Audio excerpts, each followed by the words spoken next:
So that's my music for you this morning, Rob, for your snow. It Yeah. says, snow! I'll tell you what, the heat in the house Fall spring. can't keep up. It's 53 on the wall, and it is, I don't know, 5-10 degrees. It is really cold. And we had one of our guests this morning, his pipes exploded during the night. So he's got bigger problems than being on the show with us, Brenden. But Matt Dean will join us from over in Memphis. I'm in Memphis, and we'll also have Gary Harris from Tuscaloosa check in. Tied 2 losses in a row. Auburn, as we talked about yesterday, Brenden, which struggled with Arkansas. I mean, and they needed I told that. you it was a trap game. I told you it had potential to be a trap game all day because that's what all of these games are before the tournament. Yeah, I took Arkansas to cover, 16.5. That was easy. But Auburn got the win, and the big guy, Z, was held. Doug Dean gave me some information provided by Justin Ferguson of the Auburn Observer. Some good stuff. But wow, what a night. Florida, 85-63, just destroyed Oklahoma. They're on another level right now. SEC basketball, Missouri.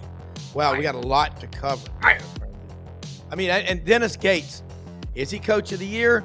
We'll talk about that. You go from 0-19 to beating 3 top 10 teams this year. Missouri basketball is showing us all what they're all about. They hit it right in the transfer deal we all talk about so much. And again, folks, we're a sanctuary show. We try not to talk about the portal and NIL unless it's absolutely necessary.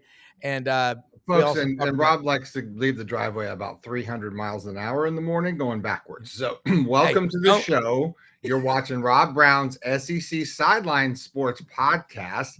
I'm executive producer Brenden Martin. I also masquerade as NASCAR drivers and, cowboys once in a while.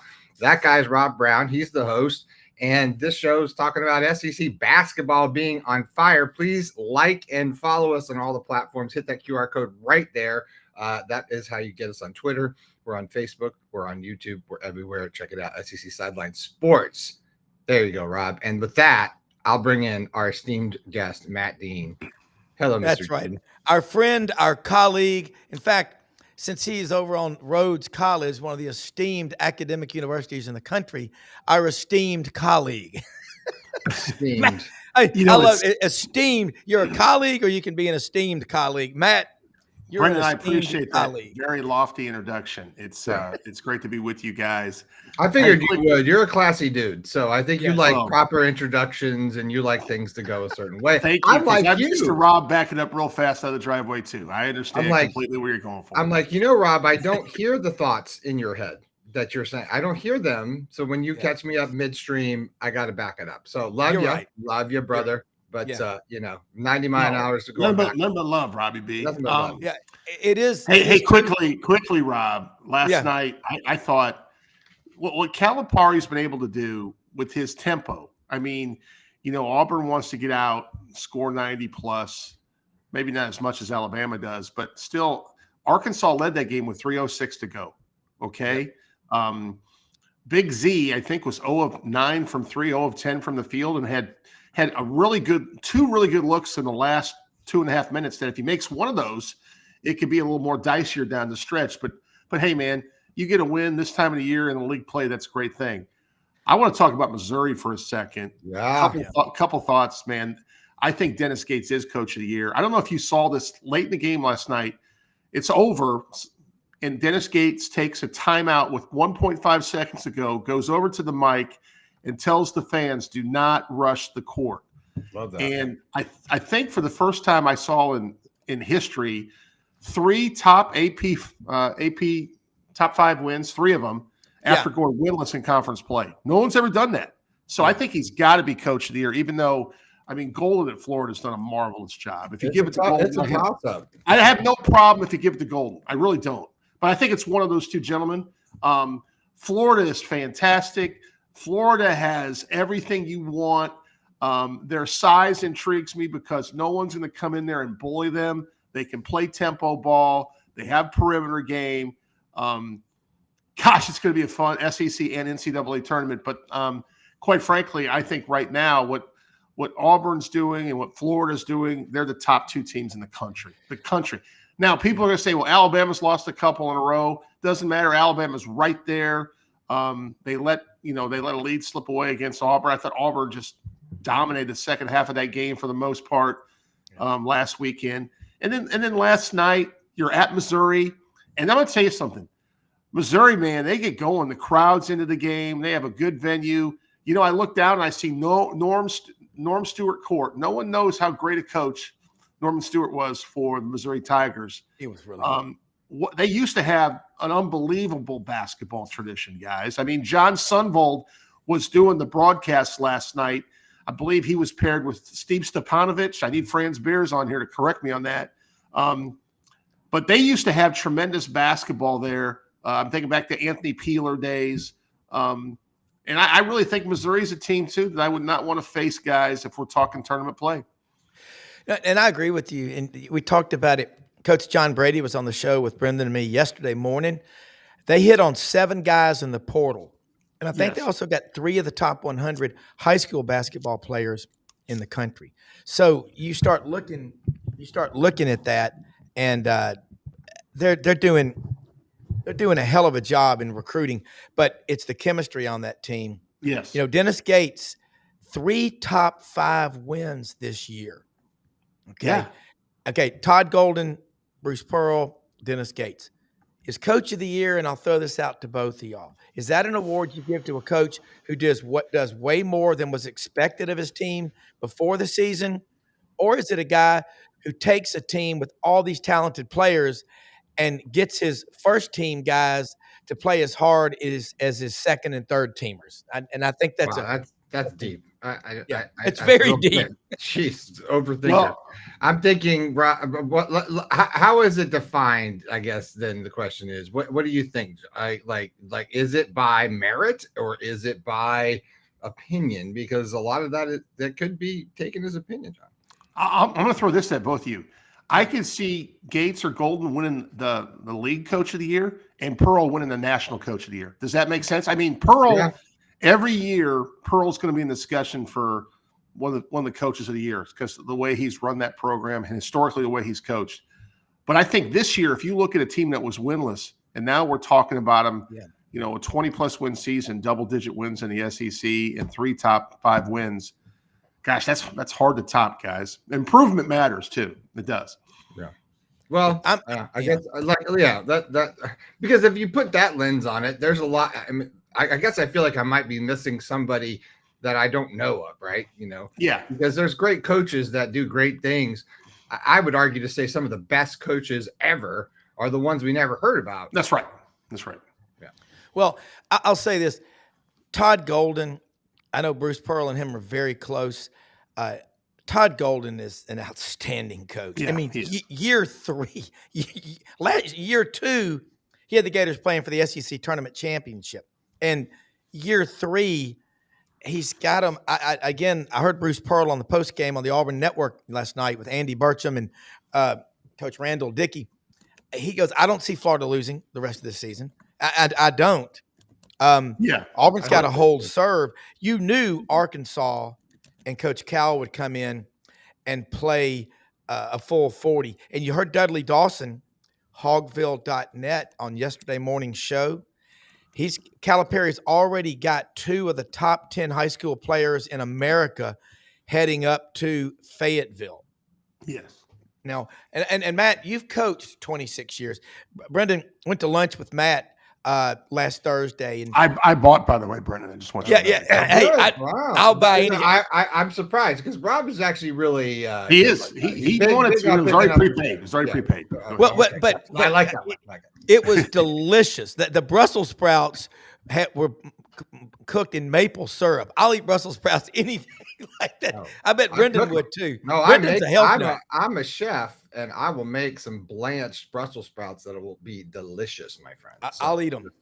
Brenden, hey, when we were in media days with Brenden, he's cool as hell doing stuff with. And I'll just say this: he had everybody at media days wants to talk to Brenden because There's no. Yes, I am biased. Yes. There ain't anybody in there that can do what he does. And I'm going to tell you, look, I was raised in it, bro. So therefore, I'm too cool for school. They know it. So it's cool. But you're also one of the been most around too long, man. You're also a genuinely nice, very approachable genius. And not many people are like that. Yeah. I'm going to tell you something. Todd Golden, Dennis Gates. Those are the two. Dennis Gates to go 0-19, because remember, they lost in the tournament. To do what he's done this year, he's a slam dunk. And then you could say Todd Golden, Bruce Pearl in that conversation for National Coach of the Year. Yeah, and he could. I mean, I think the SEC has just had a remarkable basketball season. And I think it's going to show this year. It's going to show into the NCAA tournament play. I think we'll have a national champion come from the league. I know people are they're really excited about Duke. You know, I've watched Duke several times. You guys may have too. And obviously Duke's loaded. But I will tell you this. I think, matchups matter. And that's why I like Florida. I've kind of changed my tune a little bit. I think Florida can play with different styles of play because they have size and athleticism and perimeter shooting. I just think they got all facets and they guard. So when you see what they're doing, like on a night-to-night. So I'll give you examples. Last night I was watching 3 different games I'm going back and forth in. And I was watching Oregon and Iowa play. I'm going to admit that, even though this is an SEC show. I'm watching Oregon. They're 19-8. They're probably going to be somewhere in the 10 seed line when it comes to the NCAA tournament play. They're at Iowa City. Iowa City's down. Iowa's down a couple starters. They're banged up. And Iowa's got the ball at the end of the game, chance to win the game. That shouldn't happen. And I'm not downplaying Oregon basketball right now. Yeah. But, if you look at some of the matchups, I just think SEC teams versus any other conference team, with the exception of Duke right now, and maybe a couple Big 12 teams, I don't think it's comparable. Look at what's going on at Kansas. They go to BYU the other night, and they get blown off their socks. I mean, it was unbelievable. And that's Kansas. And we don't even talk about Tennessee anymore, guys, and they're a team that guards you getting off the bus. So, and A&M, how about Mississippi State, the job they've done? You look at what they did against A&M the other night. Was it 70-54? They destroyed them in the second half. Okay, and Chris Johns has done a tremendous job. There's coaching in this league. There's matchups in this league, and it prepares you for everything you see. Now, we've talked about this. The thing that's tough is you go in an SEC tournament and you want to win it.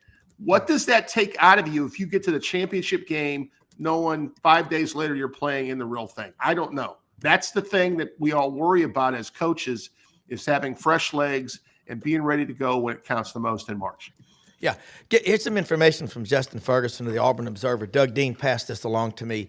There might not be a better display of what, Auburn did last night against Big Z. Ivisic for Arkansas, he entered the game averaging 17.6 points and 6.4 rebounds while shooting 55.6% from deep since he became a starter for the Razorbacks. On Wednesday night, he was scoreless. Okay, he went 0 for 10 from the field, including 0 for 9 from three-point range, considering he handed Auburn 2 free points with a technical foul for taunting in the first half and committed 3 turnovers. It was a rough night for the big guy from Croatia. Janai's matchup with Z-Z didn't get a bucket, Pearl said. That was a great effort by Janai. And so I'll say this about both teams last night. It was the worst shooting night for both of those teams. They could not hit a it was awful because I watch and listen to the radio broadcast of Andy Burcham and Coach Randall Dickey. And they also had an Auburn student on there. She's the new Miss America from Vestavia Hills there. And one of the young Is that why you watched the broadcast? No, one of the young guys on the radio, Andy Burcham goes, I'm sure that was the highlight of her life was to be interviewed. I just buy it by us the articles. It's just the articles. That's the only reason I get it. That's it. It was. Hey, but go ahead, Rob. Both of y'all are so right. And Brenden sees things that we don't. It's like, a bomb sniffing dog. They smell things we don't. He sees stuff on TV, watching stuff. The multi-screen, multi-view, guys, that is a game changer. I stream on YouTube. You can watch multiple games at once. Brenden knows from being in a TV truck, a producer, a director, how many TVs are in the little monitors are in the TV trucks, Brenden, today? Well, I was in the tape room, what we call the tape room, which is the replay room. Trucks are divided out into a studio, a big semi truck, 53 foot long, and they have about an 8-foot expandable wall that comes out. And generally, they split them in half for each team now, home and away. And you'll have production studio all the way down the line. So in the tape room, where we do replays and all the editing and stuff for, those rollouts to break, where you see like the slow-mo of the cheerleader and then like the 3-pointer and all that stuff. So we make all that stuff in one room. In that one room, you have a monitor wall, I think probably about 130 little LCDs. All your camera feeds in and your feeds out, plus program feeds and out, plus all the feeds that you're feeding down the line. So at break, you got to send footage to, hey, Dallas, are you there? We're sending you a pack on this guy. We're sending you a pack on this guy. So you have to have all those communications too. Plus, you got to watch TV when you're bored. So you got a couple extra monitors, put the other games in. So you put all the games in because you got them all coming into the truck. So that's just the one room. Production has the same wall. You're pushing those little 8-inch monitors. You're probably good 500-600 in the truck. Wow. Well, think about it, guys. You better have thick skin. I remember as a student working for ESPN or CBS or Turner Broadcasting, you better have really thick skin, because things are said in the heat of the moment during a live broadcast. And I remember knocking over Bob Neal and Tim Foley were doing the game of the week on Turner Broadcasting System. I was the spotter down there one weekend, Florida State and LSU in 1990.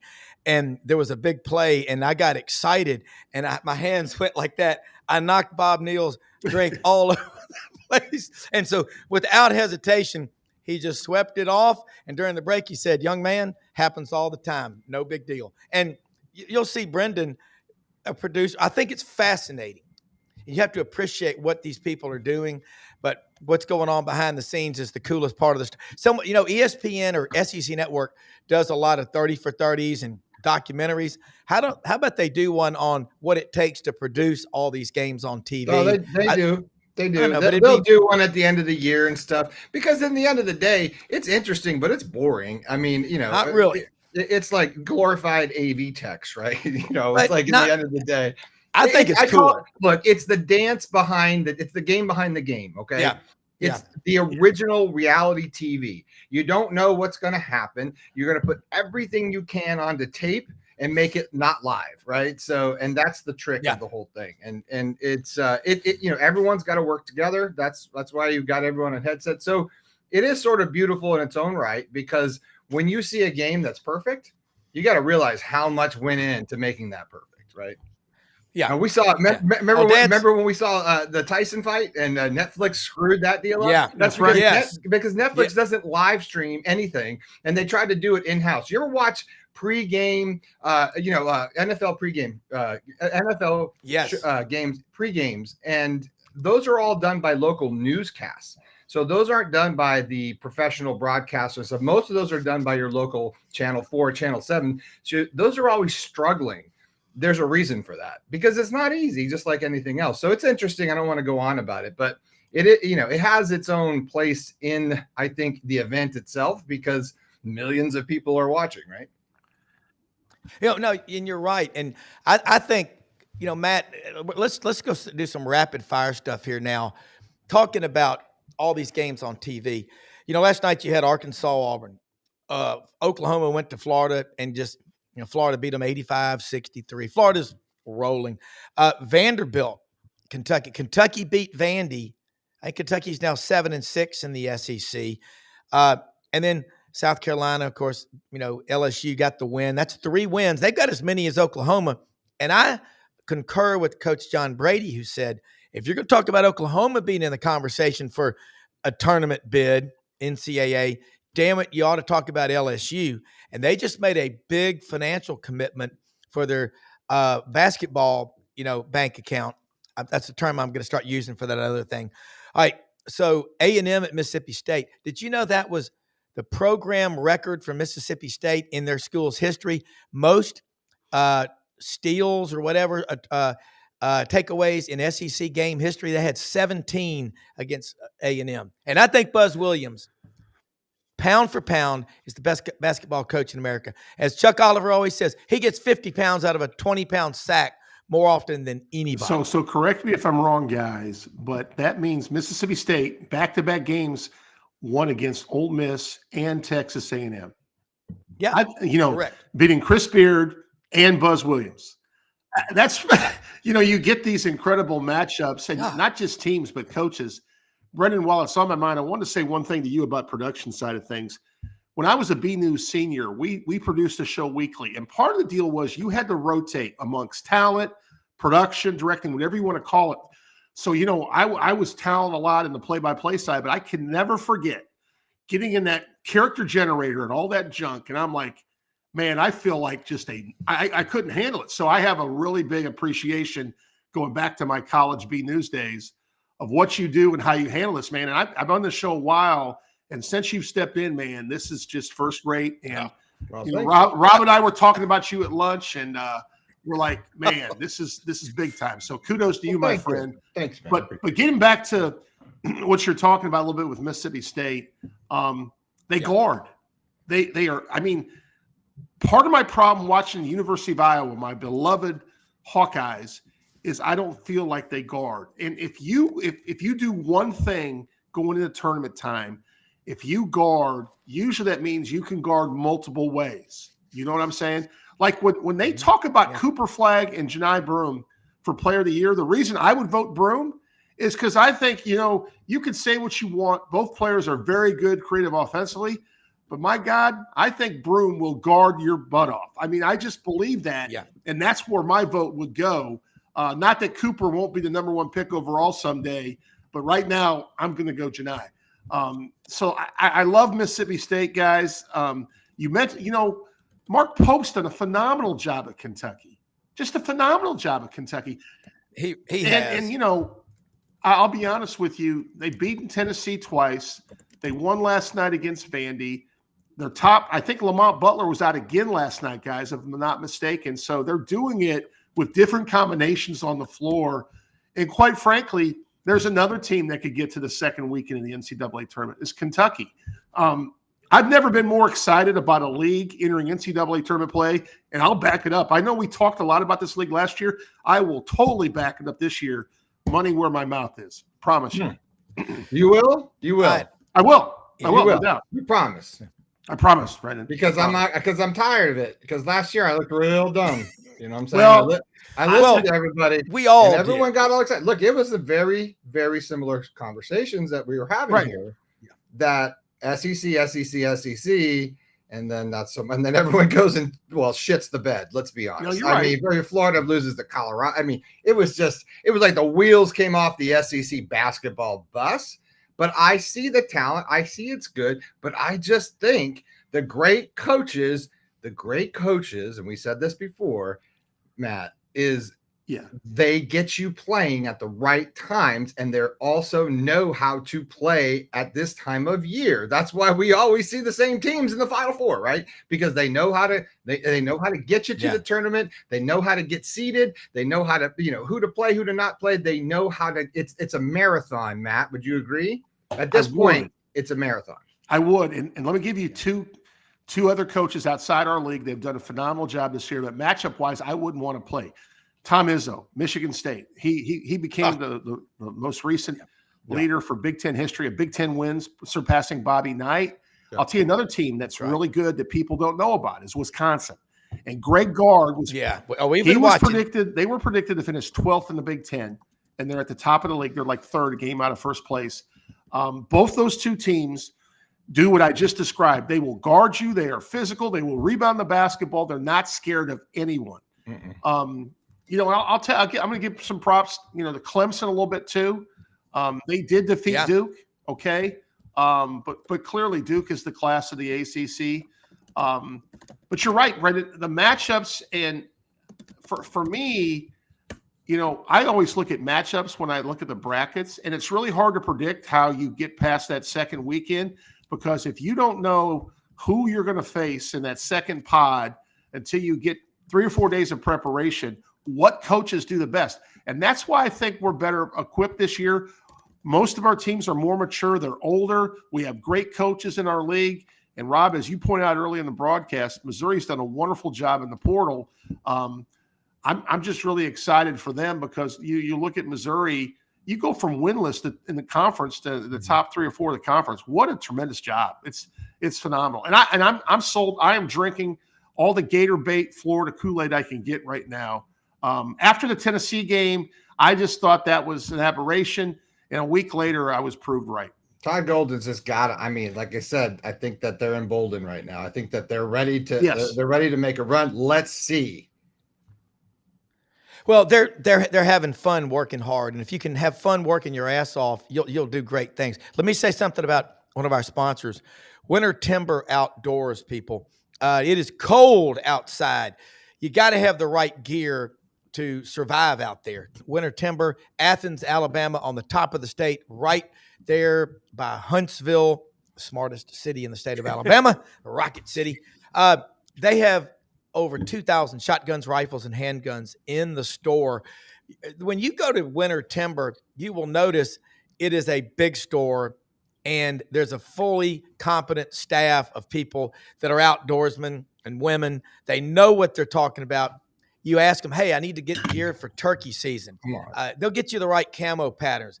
You know, they'll get you the right calls, the box calls, the slate calls. You know, I got turkeys in my backyard. Hey, they've got everything that you need, and it takes a special patience to kill a turkey. As MJ says, it's like chasing a ghost. They'll get you geared up right now. Of course, deer hunting, duck hunting, all the shooting sports, they have all the gear. They got a store under construction in Auburn, opens up in June. You're going to hear a lot about these people, and they're growing in the footprint of the SEC. Something soon should be announced about a store in the Memphis market. Proud to have Winter Timber Outdoors, Kenny Winter, Dylan Monroe, great people down there doing great things for the outdoor life. Both of y'all, Matt, and you know this as a coach, you have to be very careful about screaming and hollering too much at your players because it goes in one ear and out the other. Having raised 3 kids of my own, I can tell you, and you know this, and y'all all know it. I watch these coaches. It's different than it used to be. Yeah. Since they don't all wear suits like they used to, I think they're more relaxed. There's also an assistant or an analyst for every player on the team. It's like they have their own therapist. You talk about Tom Izzo. That's a guy that'll keep you up at night because he's always – the last time he won a national championship was with the Flintstones, those guys back in 2000 at Michigan State. And then you look at Wisconsin, Tony Bennett's dad, Dick Bennett, you know, running that offense that they ran. Wisconsin up on the peninsula, they're kind of good in a lot of things, and they don't get the credit. You don't see the lofty recruiting rankings and all. You didn't mention Rick Pitino and Danny Hurley, one of the more likable guys in coaching. But it's a reason I didn't mention Danny Hurley. I know. But guard play. Okay, our intern, now William Halliday is now going to be working as an intern with AU Undercover, our partner on our show on Tuesdays with Ronnie Sanders. Great job by William. But let me say this. Yesterday, Oakley McFerrin, our intern, who's a freshman at Auburn, give me your top 5. Janai Broome, Walter Clayton Jr. out of Lake Wales, Florida, who came from Iona back to Florida. Okay, Trey Johnson, Mark Sears, Zakai Ziegler. You like?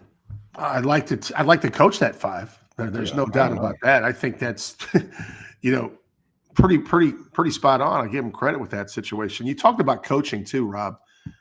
I think, one of the things about today, you can't coach kids as hard as you could back in the era where you and I grew up in. Fair statement. I mean, you just don't see the Bobby Knights of the world much anymore, right? So from my perspective, what's really fascinating about Tom Izzo is it still looks like Tom Izzo is coaching kids the way he coached them in 1995.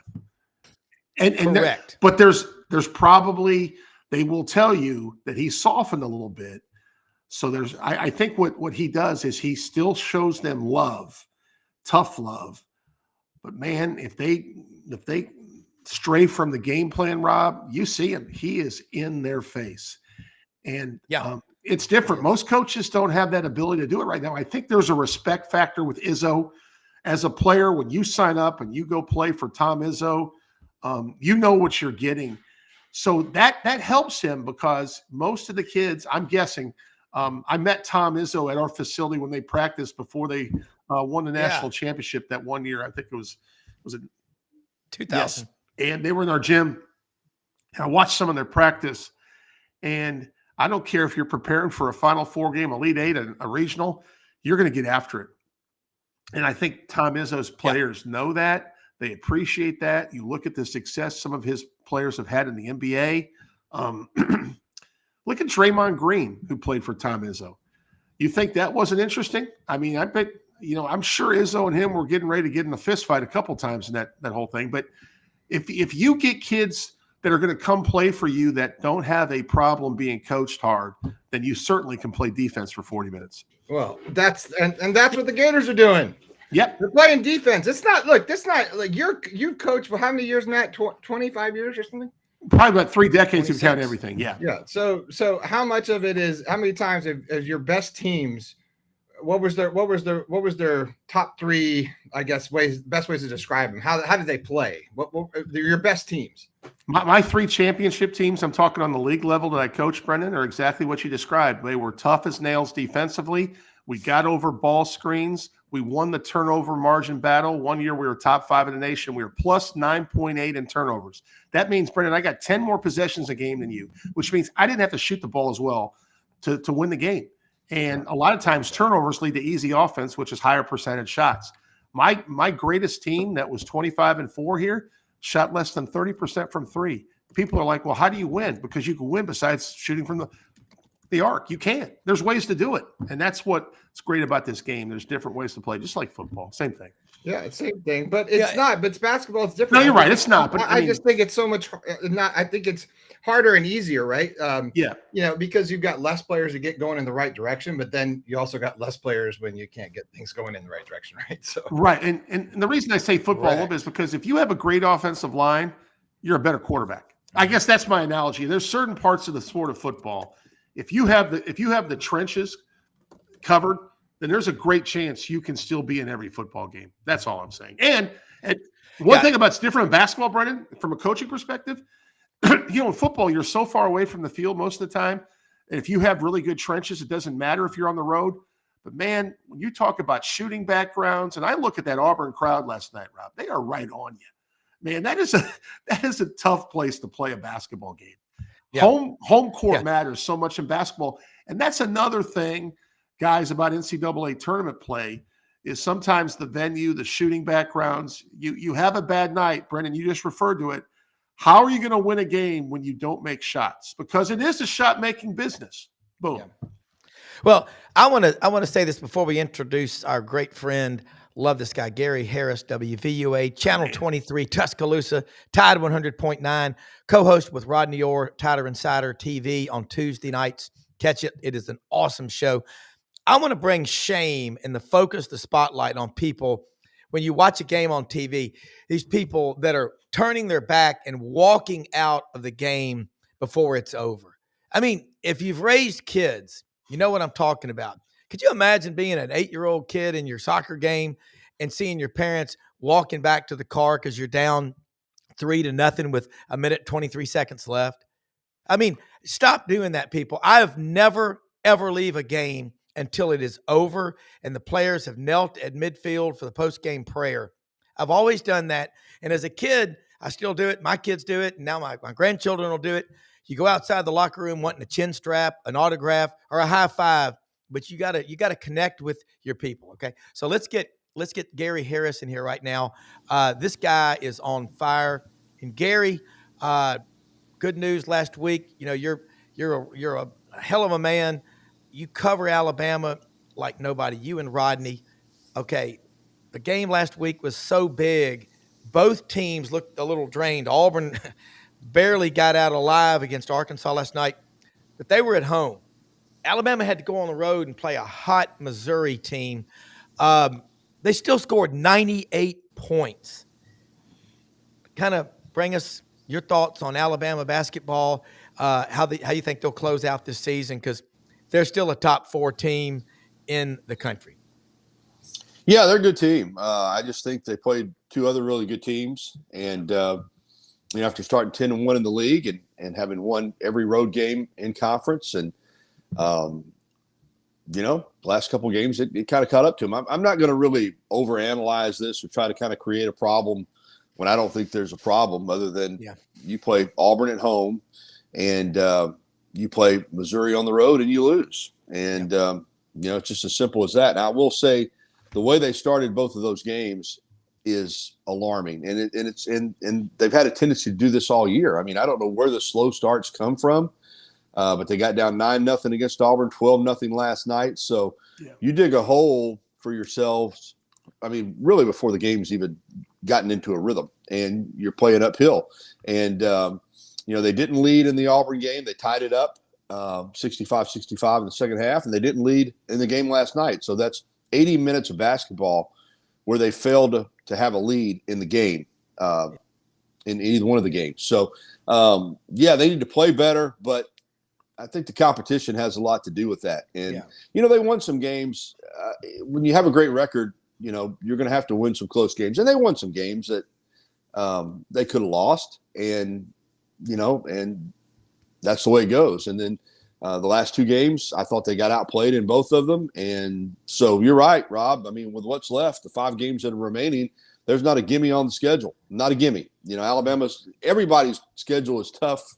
And I guess I'm looking at it from Alabama perspective. But when you look at what they've got left, it's really starting with the Auburn game at home. The final 7 games that they had on the schedule are just brutal. So if they don't play better, they'll lose some more games. It's just that simple. Last year it was a little later in the season, but they were still in contention for the SEC championship, and Tennessee came to town. Game day came to town. They lost that one. They went to Florida and got blown out. I think they won the final game, but then they went in the SEC tournament and laid an egg, and then it all got wiped out because, as we know, this is a March and April sport, and they made the run in the NCAA tournament. But, you hope you don't see the same thing this year. And I do think that they're good enough that they can get it turned around. But I give the opponents credit. I mean, Alabama hasn't looked its best, but, you always don't look as good when you play really good teams. And, the way Missouri played last night, I mean, the way they played last night, I mean, they could beat anybody in the country. So two losses in a row. Yeah, we were talking about this earlier today. Coach of the year in the SEC, and Dennis Gates, Todd Golden, Bruce Pearl. We think Pearl and Golden more for national coach of the year, obviously, but SEC coach of the year. Has anyone done a better job on making a 180 than Dennis Gates in Missouri? Probably not. He reshaped his roster, obviously. Yeah. And, an interesting note on Grill, and this is, of course, I said on my radio show yesterday, I just feel like you look at a roster and you have no idea how much time somebody's got left to play. But Grill played against Alabama. He led Alabama in scoring. Led UNLV in scoring. John Petty led Alabama scoring in 2020 in the Maui Invitational, which was held in Asheville, North Carolina because of COVID. He was playing for UNLV. And here he is last night playing for Missouri against Alabama again. But no, to get back to Dennis Gates, he's done an incredible job, reshaped the roster. But like a lot of teams, the portal has given everybody that opportunity. You're bad one year, you can reshape your roster, you can bring in experience. I was looking at Auburn's roster Saturday up close since Alabama was playing them, and the number of guys on that team that are 23, 24, 25 years old is unbelievable. And how many, not that Bruce Pearl can't recruit, because we know he can, but that roster, Auburn's roster, is loaded with transfers. Loaded with transfers, guys that they didn't sign out of high school. And you're seeing it, Alabama's done it too. Everybody's doing it. But the job that Dennis Gates did, taking a team that didn't win a single conference game and now having them in contention for a high SEC finish, bye, possibly even a double bye in the SEC tournament. Yeah, he's done an incredible job. But I just giggled at Grill remembering him playing for UNLV. Now he's in his 6th or 7th year. Here's something kind of getting off the topic, but I think this is coming. I'm going to make a prediction that because you can already go pro in one sport and come back and play in another. You're going to have a guy that, whether it's NFL, NBA, whatever it is, Major League Baseball, that his career kind of fizzles out. And he's sitting there at 25, 26 years old, whether he left college after 1 year of college basketball, and he's going to petition to come back and play college ball after he's been a pro. Maybe he's been in the NBA. And he doesn't want to be in the D League. He can make more money. He's gonna petition to come back, and he's gonna say, I've still got 3 years of college eligibility left. And don't be shocked if he wins that lawsuit. I think that's the next thing you're going to see is a guy who's already left college to play pro ball want to come back to college. And I'm not sure you can keep him out anymore. In football, I mean, plenty of times, guys 25 came back to Auburn in 1999 out of Lake Wales, Florida, same place as Walter Clayton Jr. But, I think I'll make a comparison to the financial markets in sports today. You got two kinds of investors. A mutual fund money manager might be a buy and hold, long-term growth for tax purposes. And then you've got the traders, actively managed fund. You've got passive, and then you've got active management. I think what Bruce Pearl's doing in basketball at Auburn is similar to what Lane Kiffin's doing in football at Ole Miss. Then I look at Nate Oates. I mean, Coach John Brady was on the show yesterday. Guys, Mark Sears can light it up out of Muscle Shoals, home of the Swampers. Great recording studio, by the way. It's where Chuck Lavelle started and when he was 15 years old, going up there and learning how to play music. But, Matt, jump in here. You've coached 26 years.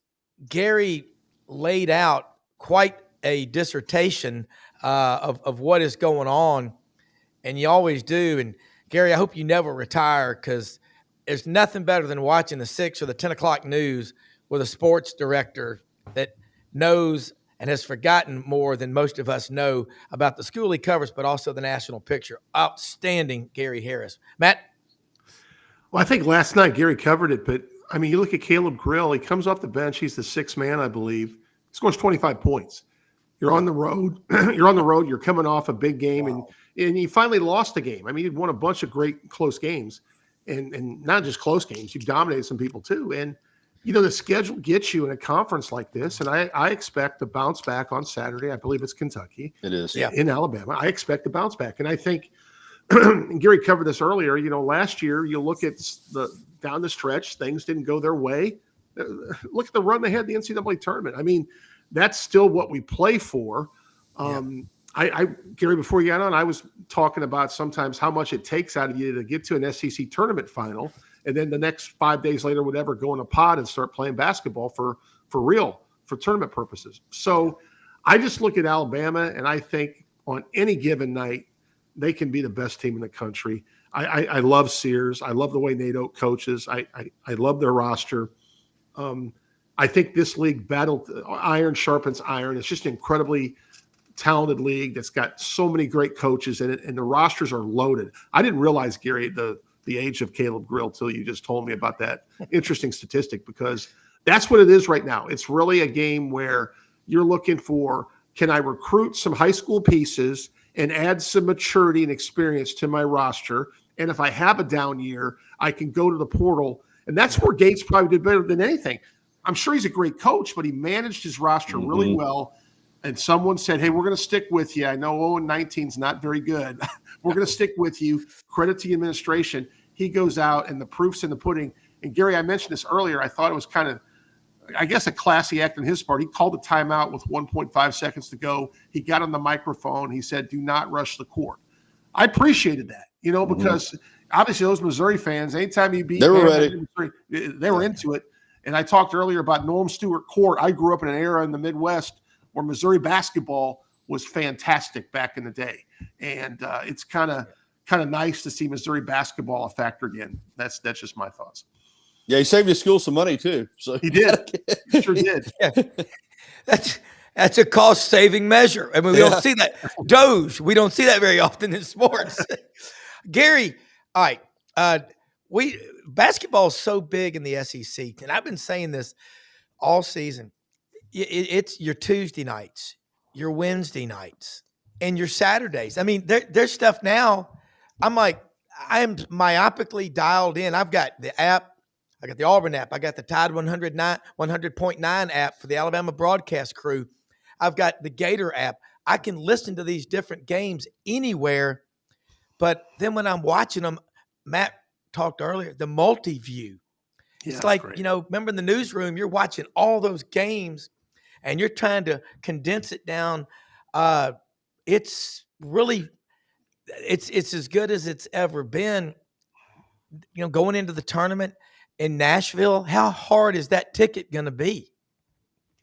Should be difficult. Yeah. I mean, you're going to have a lot of fan bases and a lot of teams that feel like they can win it. And, that's become a terrific venue for the SEC basketball tournament. It's really found its niche in Nashville. So, it's going to be exciting. And, of course, key, I think, you can win it coming from the back of the pack, but obviously the teams that have the double bye have the biggest advantage. So, finishing in that top four, I think, is just huge for your chances, not only to win the SEC tournament, but save on your team. Because again, you turn around and you finish the SEC tournament, you're ready to go in the NCAA tournament, and depending on whether you get a Thursday or Friday draw, I know they're in shape, and I know. But it takes a lot out of you making a run in the SEC tournament. And last year, as bad as it was for Alabama getting blown out by Florida, they got knocked out.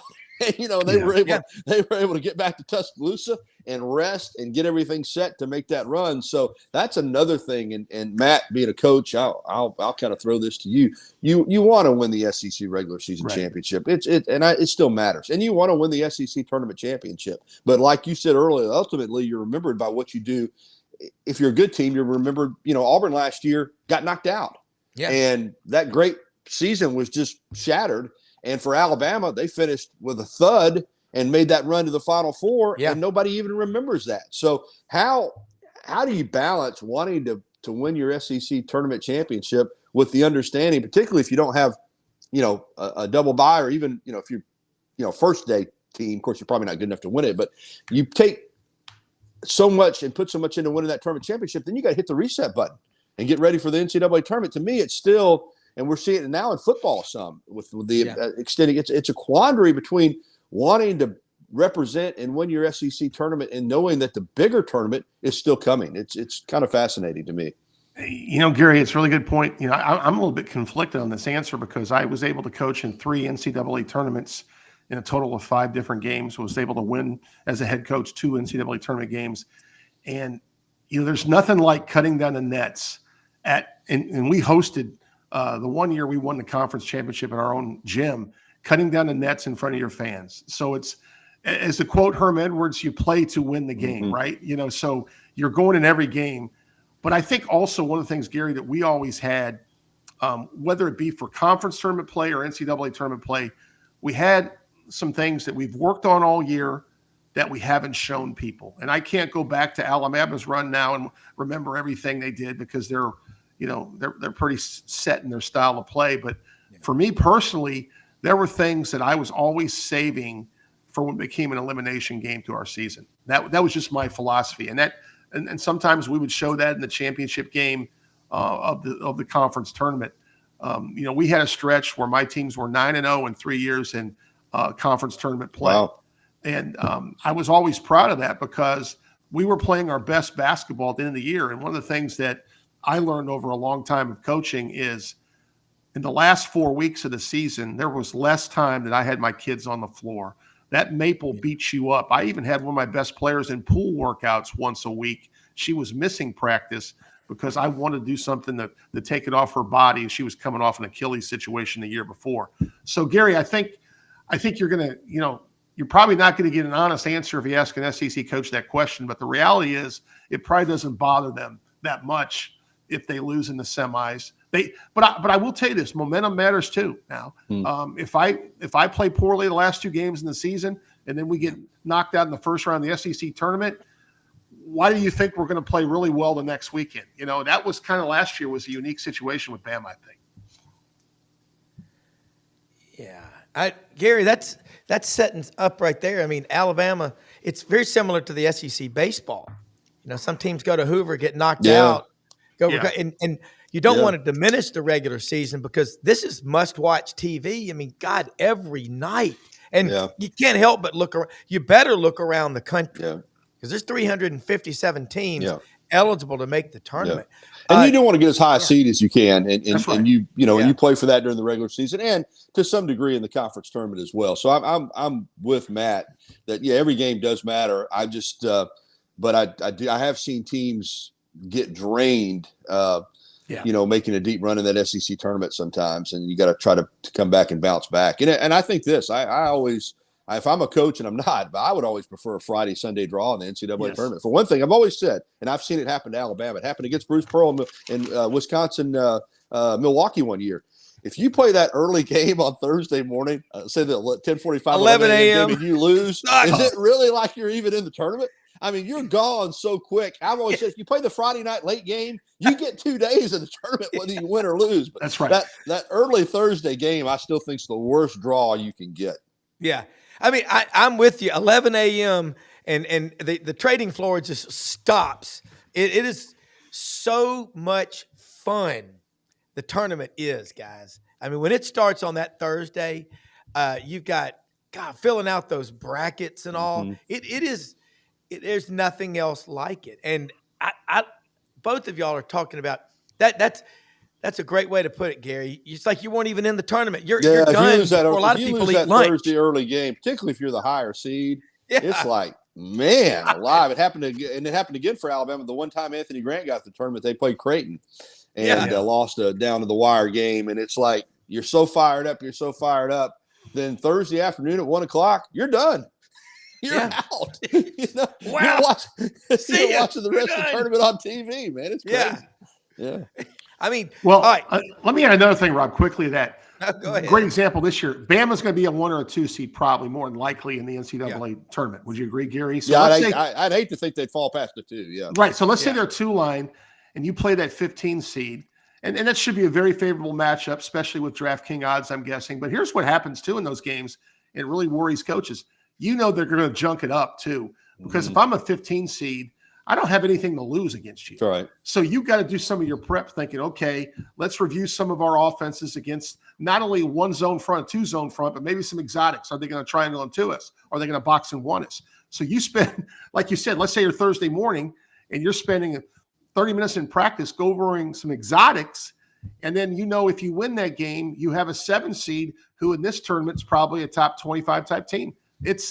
If you get out of the first pod, believe it or not, I think it gets easier because the matchups are probably more familiar because they're probably some of the teams you played or scouted teams, the year. Right. So that's all I want to say. Yeah. Interesting. Yeah. Matchups on game day are even more important. Matchups are one thing. Let me say one more thing, and then I got to run. Matt mentioned it earlier about it. I think Alabama will bounce back and beat Kentucky on Saturday at 5:00. We really have to at this point. I mean, there's still an opportunity to, even though they've lost 2 in a row, I still think there's still an opportunity to get on the one line if they could, particularly if you could, win at Auburn or beat Florida. Hopefully you won't fall past a 2, but the key now is to come back at home on Saturday and play well in that game. Beat Kentucky up there, but that doesn't guarantee you anything. But I think this is a huge game for not just to kind of right the ship, but for what we're talking about, to get that high seed and to kind of get back on a run, knowing that you've still got some tough games going. But I think they'll come back and play well on Saturday afternoon. Hey, thanks, guys. How do they follow you? Good to see you. Oh, yeah, real quickly. Tide 100.9 FM is the Gary Harris Show, 9 o'clock to 11 o'clock Monday through Friday. You can catch it on the stream, Tide109.com stream, or download the app, WVUA23. We also have an app. And WVOA23.com. You can find us there weeknights, Monday through Friday. Also, of course, I can work some on the weekend as well. At Twitter or X, at Gary Harris _WVUA, and my Gary Harris WVUA23 Facebook page. I'm closing in on 15,000 followers there, so put out a lot of content, so go follow me. Hey, thanks, guys. You the man. Thanks, Take care. We'll see you next week. Okay. Hey, let's say this thing real quick about Matt. Landers Ford opened Monday through Saturday. Take $500 off for SEC Sidelines audience members. 7 a.m. And if you got to get your vehicle serviced, they will pick you up anywhere you are and bring you in and take you back home. Round trip transportation. Hit that QR code. Take a picture with your camera. Okay. Proud, really proud to be partnered up with Landers Ford. Look at these Broncos, Ford F-150s. I was looking at look at the savings opportunities that you got off of MSRP. Expeditions, Broncos, F-150s, the Mustang Mach-E Select, Ford Truck Month sales event right now on the F-250 SD Lariat and the Ranger up to $4,000. Ranger's a cool little truck. Got the four-wheel drive on there, too. I think Maury Gaston's got him a Maverick. They are cool, folks. All right, Landers Ford, Poplar and Houston Levy. If you didn't buy your last vehicle from Landers, you probably paid too much. And you know what, Matt? They're right down the street, a hop and a skip away from our good friends at Hewlett and Dunn Boot and Clothing Company. Look, it's cold. You better get you the right gear. They got a 50% off sale going on right now. Schaefer. This is a Schaefer vest. This thing is warm. I'm wearing it right now because it's cold here in the house. Heat's not working. But Lynn, they're open Monday through Saturday, 10 a.m. to 6 p.m. Great looking stuff for men and women and kids. You never seen more boots in your life. Great looking boots like Anderson Bean. Focus on those. Charles Hall, Laura Hall, Raven, JM, Squidward, Lydia, the whole crew out there will get you what you need. Nothing better than Hewlett and Dunn. If you're looking for a roof too, My Town Roofing, cars and trucks at Landers, go to Hewlett and Dunn, get you some cool clothes and great looking hats and caps for all occasions. HewlettandDunn.com. And Matt, let's just say this as we close out and say buenos dias, hasta luego. Great takes up and down the court from you today. We'll try to get Gordon back on with us next Thursday. You, Gordon, John Hartwell, you talk about some basketball talk. It's going to be a lot of fun. And I got to come back over and eat with you again in the next few days. I love coming to Rhodes campus. For executive producer Brenden Martin, hey, most often we see the face of Christ in the least among us. Find excuses to win, help other people, and stay warm always. See you in the morning. Check out the Buddy Martin Show tonight, right on this channel, 9 p.m. Eastern.